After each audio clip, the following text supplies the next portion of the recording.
রংপুরে সুধী সমাবেশে বক্তব্য রাখছেন এই মুহূর্তে বিরোধী দলীয় নেতা ও জামায়াতের ইসলামের আমির ডাক্তার শফিকুর রহমান। দর্শক, আমরা সরাসরি এখন সেখানে যোগ দিচ্ছি। এটা গ্লোবাল ম্যাটার, বৈশ্বিক ব্যাপার।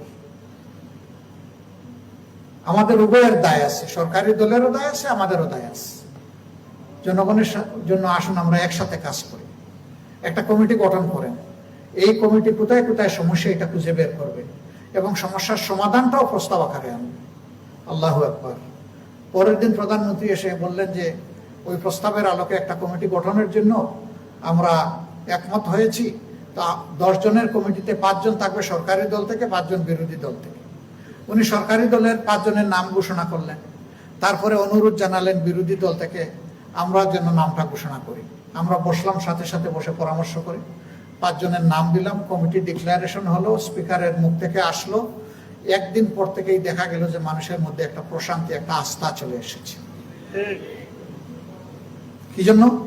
মানুষ বিশ্বাস করেছে যে এইটাকে সরকারি দল বিরোধী দল তারা অত্যন্ত গুরুত্বের সাথে বিবেচনায় নিয়েছে। কাজেই আমাদের এখন আতঙ্কগ্রস্ত হওয়ার কোনো কারণ নেই। এই যে আস্থার জায়গাটা তৈরি হয়েছে, এই জন্য দেখেন যে সমস্যার অনেকটাই সমাধান হয়ে গেছে। এখন কি এরকম মাইলের পর মাইল দেখেন লাইন? আপনারা দেখেন না। এখন কি কেউ বলে যে আমাকে 2000 টাকার বেশি তেল দেয় না? তো আগে তো এইটাই ছিল, এখন হলো কেন? হ্যাঁ, চোররা বুঝে ফেলেছে যে 2 পক্ষ এক হয়ে গেছে, এখন চুরি করে আর পালানো যাবে না।